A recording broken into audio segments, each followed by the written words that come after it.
Okay, this individual anime lit made a response to the segment in Denpire 2, aka Denpire 5, The Denpire Strikes Back, about the segment on Bataille. Now, I I basically think that if I were to remake that video, I would remove or redo that segment because it's definitely the worst segment in the video. I did a very poor job of explaining myself. So this is not this guy's fault. This is my fault for doing a bad job of describing what I was trying to talk about. That being said, I do want to address this because I don't want people to be misinformed as to what I think and what Bataille thinks. Obviously, I'm talking about my own reading of Bataille here, which is kind of informed by some other stuff. So, yeah, you know, let's just get into it. I'm gonna respond to the segments in the blog post which I feel like have been either misinterpreted or I did a bad job of describing. I'll put the link to the blog post in the description, by the way. Um, so, uh, blah blah blah. I'll just skip to the important parts. To restate his argument as I understand it. Number one, economic scarcity is an illusion. In the grand scheme of things, death and reproduction occur because of an over-excess of energy beamed onto the earth by the sun. Excess energy in the economy is also used up in war and violence. This is kind of true, but also a little bit of a subtle. So I wouldn't say it's an illusion. It's real so far as you only look at a certain portion of something. Um, So individual firms do actually really have to deal with economic scarcity. It's just that when you're analyzing the a system as a whole rather than some portion of the system, you come to see a different thing. It's not that it's not real. It's just that it's only a phenomenon of a limited view. To break through, two. To break free of this curse of abundance of energy, we must become sovereign. See this is kind of again kind of true, kind of not true. This is my fault for doing a bad job of explaining myself. Um, I'll talk about what to break free would entail in a second. A sovereign is someone who has broken the mind forged manacles of overabundance by becoming non productive. It's kind of true. I don't know about mind forged manacles, but a sovereign is someone who consumes without producing. It's a pretty simple definition. 4. Watching anime, collecting otaku paraphernalia is non productive labor, i.e., labor which does not produce anything that is used to produce anything else but is done for its own sake. Correct. 5. Therefore, needs are sovereign or at any rate involved in mostly sovereign activity. Sure. Um, Okay, first of all, I don't think there's any point in arguing whether scarcity is an illusion or if it's real. We wouldn't get anywhere arguing about that. For the sake of argument, let's grant that there is no economic scarcity, that war is caused by people competing for the resultant excess resources. Okay, so this is the part I take issue with. Um, that's not the case. That would be the traditional limited economics ideal about war, that it's about competition for resources. What Bataille says is war is human sacrifice. It is the modern version of like Aztec human sacrifice. And human sacrifice is like the most sort of extreme version of sacrifice. That like all societies throughout history, or at least a lot of them, have had some sort of sacrifice rituals. Whether it be, it's often like we give a gift of rice or grain to the gods, we sacrifice a lamb, human sacrifice as practiced by the like Aztecs and whatever, is like a very very extreme version because humans take a lot of energy investment to grow up to be proper humans, right? And so killing that person turns all of that energy investment into their growth, into a useless expenditure because that person is now dead, so it's resulted in no increase in productivity. So war is, according to Bataille, and this is the part of Bataille that I am like kind of skeptical about, but according to Bataille, what happens is if you have a society like modern capitalist economies where the excess, the accursed share, is not expended uselessly at all, or it's expended uselessly to a limited degree, mostly through private lavish spending of the ultra wealthy, um, then you don't get a choice as to whether you expend the accursed share, right? You have to expend it one way or another. It happens whether you want it to or you don't want it to. And so what happens in according to Bataille in modern capitalist societies, like the what happened prior to World Wars One and Two, is that these societies, the excess that they have grows and grows, and because they are putting that excess, they're not really wasting it. They're just putting it back into further production, which then further increases the excess. It grows and grows, and eventually, because they don't sacrifice it in a positive way through, for example, a gift economy, it instead becomes sacrificed through mass human sacrifice. It just deals with itself through war. So it's not about competing for the excess resources. It's about sacrificing your own resources. I mean, this to be honest, although I'm not convinced about this, it does have some explanatory power even in the world right now. Like why, for example. Okay, let's actually just not bother. Let's not get bogged down in that. Therefore, if these excess resources / energy did not exist, then there would be no war or violence or death. So again, you can't not have the excess. The excess is always there. The accursed share is always there. You can't not have it. Your only choice is how you expend it. You have to expend it, and you have to expend it uselessly. How are you gonna do it on purpose?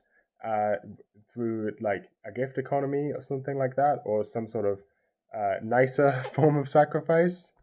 Or are you going to let it become sacrificed for you through, means that we don't really want, like war or private lavish spending by the ultra wealthy, that kind of thing? Okay. Now, this next paragraph really confused me. So, on the other hand, I can't grant the idea, even for the sake of argument, that death is somehow caused by an excess of energy, because it goes against my understanding of biology. But I don't feel like the argument I want to have hinges on this point anyway, so let's agree to disagree and move on. So I don't know why you would think I think that. I never said that in the video. Bataille never said that. No one ever. You just made that up. I don't know. I'm willing to admit that I was kind of unclear and muddled in that segment of the video. I was just ranting off the top of my head, but I definitely didn't say that. Um, what I said was that I believe I used the example from the book, which is if you have a pond full of mugworts or whatever, liverworts, I forgot which wart it is, and it has grown to the edges of the pond, it can no longer grow until a part of it dies. That's all I said, which I think is self-evident. I don't, I, you know, I feel like that's self-evident. I never said that, no one thinks that. I mean, it's kind of true if you think about it. Like, if you suddenly have a lot of energy in the form of an electric shock, you're probably gonna die. But like, that's not quite what we're talking about here. No, the idea is that um, okay, so it takes a lot of energy to grow a human, to grow a person or a living being. It takes a lot of energy. And so, if you don't, let's say you don't reproduce, you don't have reproductive sex, okay, and then you die, all of that energy that went into you from, the chain going back to your parents, to your grandparents, and all of that, is fed into fucking nothing. It becomes expended uselessly. You have been a sacrifice, effectively, of a portion of the accursed share. Um, you know, the sun grew a bunch of plants. The plants got eaten by animals. you ate the plants and animals, all of that energy went into you. You used that energy partially to live through, converting that energy from uh, chemical energy in the food into kinetic energy and heat energy and electrochemical energy in your nervous system. And that was just the sort of base sustaining level. And then your excess energy was used to grow you from a baby into a full dude. Okay. But once you reached maturity, the excess energy was no longer used for growth, and now you're going around expending the excess energy in all sorts of ways. If you die, suddenly all of the energy from food, which ultimately is energy from the sun, um, is now released from you back into the energetic system. You're buried in the ground. The worms come and eat you. Whatever the fuck. Um, Energy can't be created or destroyed. The point is, you can no longer use your excess energy to create more productive capacities because you're dead. Okay, I think that's pretty clear. No one's saying that death is caused by an excess of energy. Maybe the argument is, maybe this is an argument about the war thing, but we already talked about that. I don't really know where you got this from, to be honest with you. But now let's address the actual core of this response by Anime Lit. Ultimately, the first question I have is, where does the commercial art which otaku produce fall under in this system? I ask this because most anime and a lot of otaku art is commercial art. Even if you pirate everything, just by talking about anime, you're promoting it. Okay, I don't necessarily agree with that, but that's a minor point. Basically, I don't think you can say otaku art has meaning because it has no practical value. The reason for this is because it has commercial value and therefore practical use value. Okay, so this is where I'm confused about your terms. Like, I don't know where you're getting these terms from. So if I was using the term, so I brought up two guys in my video. I brought up Bataille and I brought up Marx, and I explicitly pointed out how they use the how they talk about value similarly and differently. So, but neither of those fits this sentence.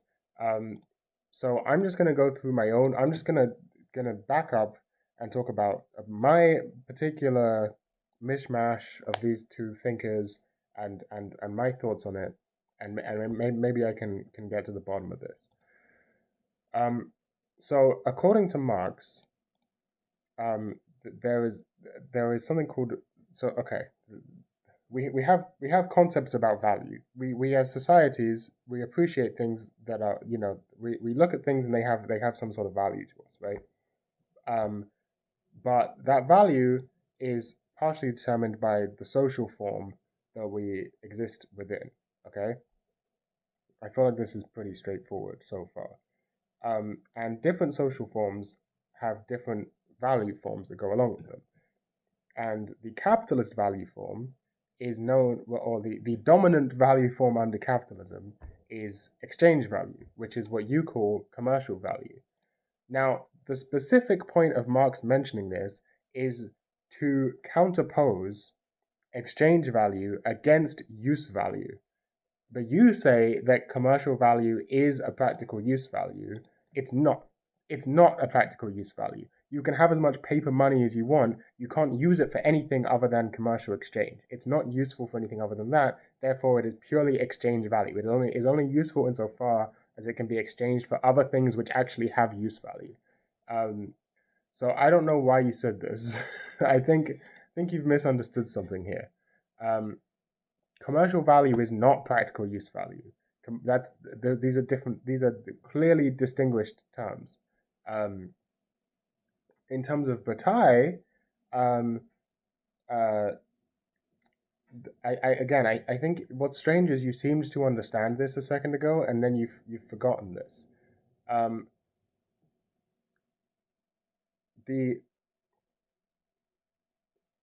For when Bataille talks about something being useless consumption, he means consuming for some purpose other than to make further, to produce something further in the meantime. So like an example would be, let's say that you're some sort of peasant and you've harvested your fucking grains, right? You got some wheat or whatever. What do you choose to do with that wheat? Well, you need to eat some of it. That's practical use value, but you've got some left over. What do you do with the rest? Well, you know, you replant it, and then you've replanted the same amount that you had to begin with, but you've got some left over. Okay, this is the excess. Now this is the excess. You've eaten enough wheat that you can live, and you've replanted it so that you're back at like a net zero kind of you've no zero growth, zero degrowth, zero growth, right? Um, and you have some grains left over. What are you doing with these grains? If you were to plant those grains again, so that now you have next harvest, you'll have even more grains. You have usefully consumed them. You have turned them into something more productive, right? You've planted them, so you're going to get even more growth in the first place. You're using them towards production, you're using them towards growth. If you instead go to your local fucking shrine and give them as an offering to the gods, you have consumed them uselessly. They have a social use because you probably believe that this is going to bless you with a good harvest next year, right? So you have some social use, but in practical terms, you haven't. They aren't aiding you in growth. They aren't going to further grow the amount of excess that you can receive. That's the distinction between like useful and useless consumption in Bataillean terms. Um, so neither of those has any relation to whatever the fuck you were talking about, I think. No, I'm being a little bit dismissive, but it's a little confusing. Um, so, I'll get back to this, but there is a point to be made here, but I think you're kind of agreeing with me, maybe, without understanding it. Um, but let me get back to what you were saying. So you said the reason for this is because it has commercial value and therefore practical use value. And if you still see some value in it after knowing that, then that must mean you value it for some other reason other than the alleged reason that it serves no practical use value. I don't really understand what that sentence means. Hold on. So otaku, it's commercial art. It's commercially produced art. Anime and shit, they make it because they're companies that want to make a profit. Okay, that bit tracks. I don't think you can say it has no meaning. I don't think you can say it has meaning because it has no practical value. Because it has practical value as a commercial product. That's not practical value, but sure. And if you still see some value in it after knowing that, then I mean you must value it for some other reason. Okay. Sure. I think what you're saying here is what's going to lead into the paragraph after the next one. So I'll just keep reading. It's not that I don't feel the sickness in the society of the pursuit of productivity over everything else, including happiness, and I can understand the impulse to reject all productive activity in an attempt to try to restore some balance, to bestow a soul to a soulless situation. But let me ask you with a zero this. That's me. I'm you. When you started watching anime for the first time, anime like No Game No Life, did you think it was genuinely worthless and of no practical value? Or did you feel like it contained valuable life lessons, some personal or social truth, which, if not taken literally but taken to heart and applied in a nuanced manner, might lead to some personal growth, friendship, solidarity, and human flourishing? I did feel that way. Maybe not immediately, but there are shows I relate to what you're saying, of course, and you're agreeing with me. You don't realize you're agreeing with me for some reason. I was definitely no, not for some reason. This is my fault. On this topic, I was not clear enough. You agree with me, Marx, and Bataille here. So what Bataille's like ideal scenario, the sort of thing he praises is the potlatch, and the potlatch is basically a bunch of people get together, they all have like shit, and they all get in a room, and they just like have this big gift giving ceremony, right, where they give gifts to each other. But this is not like totally altruistic. You know, They do it because if you give a good gift, you gain like social status. In the same way, if I have some grains and I sacrifice them to a god, I gain some like favor with that god, right? Like this useless consumption is kind of a misnomer. There is always some use, right? It's just not the use of um, growth, you know. But I would fully agree with you. I would fully agree with you that there is this is a use value of consuming otaku stuff, right? This is a use value of, of eating up all of the anime. Um, Maybe not all of it, you know, but even the sort of shitty, you know, seasonal slop that I like to watch, you know, I'm still getting some value out of it because I enjoy the sort of databasing and categorizing aspects of it.